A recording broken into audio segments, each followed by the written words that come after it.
একটু মজার প্রশ্ন শুরুতেই করতে চাই। যাদের সঙ্গে দাঁড়ানো একসময় আপনাদের শৈশব এমনটাই ছিল, ঠিক কবে থেকে নাচ শুরু করা হয়েছিল আপনার জীবনে? আমার বয়স যখন 3 বছর, তখন আমি স্কুলে যাওয়ার আগে আমি নাচের ক্লাসে আগে গিয়েছি। তো এই তো আমার 3 বছর থেকে শুরু। আর ও আমার স্টুডেন্ট, ও এখন ইউনিভার্সিটিতে পড়ছে, এখন ও আমার সহকারী টিচার হিসেবে আছেন। আর এই তো আরও কিছু তৈরি করছি। কেমন লাগে আসলে এই মুহূর্তটা যখন পাশেই দেখতে পান আপনার শৈশবকে?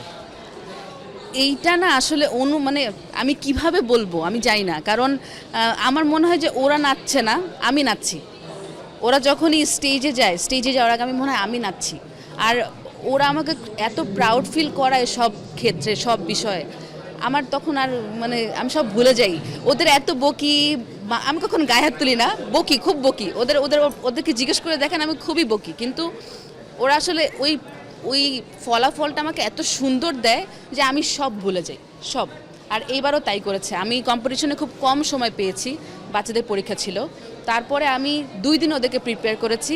2 দিন পরে ওরা পারফর্ম করেছে এবং আলহামদুলিল্লাহ ওদের ফলাফল খুব ভালো একটা ফলাফল দিয়েছে আমাকে। বাচ্চাদের প্রাপ্তি আমার মনে হয় একজন শিক্ষকের প্রাপ্তি। বাচ্চারা যদি, আমরা আসলে কেন কাজ করছি ওদের জন্য, আগামী প্রজন্মের জন্য। আমি কিন্তু আগামী প্রজন্মের জন্য এত কষ্ট করছি, আমার ফেমের জন্য আমি কষ্ট করছি না। আমাকে কেউ চিনুক আমি চাই না, আমি চাই যে ওরা চিনুক, ওদের জন্য আমাকে সবাই চিনুক। আমাকে অনেকেই চিনে, কিন্তু আজকে আমি বেশি গর্বিত কেন জানেন? কারণ আজকে ওদের জন্য আমাকে সবাই চিনছে নতুন করে, যে ওরা আসুক। বা আমাকে যখন ওখানে ডাকা হয়েছে আমি খুব অবাক হয়েছি যে ওদের জন্য আমাকে ডেকেছে। এইটা আমার জন্য, এইটাই সবচেয়ে বড় প্রাপ্তি আমার জন্য। কেমন লাগে এই যে অল্প সময়ের ভিতরে নাচ করতে পারেন মঞ্চে? অনেক ভালো। হ্যাঁ, ভালো। আমার অনেক ভালো লাগে। আপনি কেন নাচ করেন?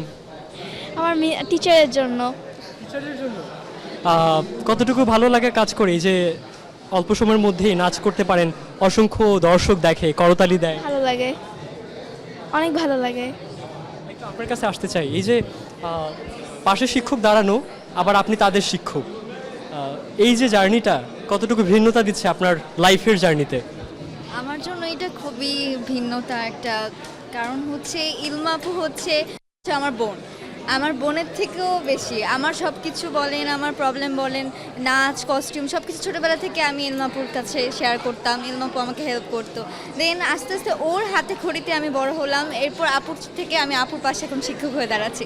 এটা আমার জন্য খুবই প্রাউডের বিষয়। অ্যান্ড আমি খুশি কারণ আমি ইলমাপুর পাশে দাঁড়াতে পারছি। তারপর ওরাও এখন আমার স্টুডেন্ট, খুবই ভালো লাগে। এই মুহূর্তেটা তো সত্যি বলার মতো না, এটা খুবই মানে অনেক ভালো লাগার একটা বিষয়। আর তখন বেশি আমি সবসময় বলি যে আমার সব কিছু কস্টিউমের ক্রেডিট, সব কিছু ক্রেডিট কিন্তু ইলমা।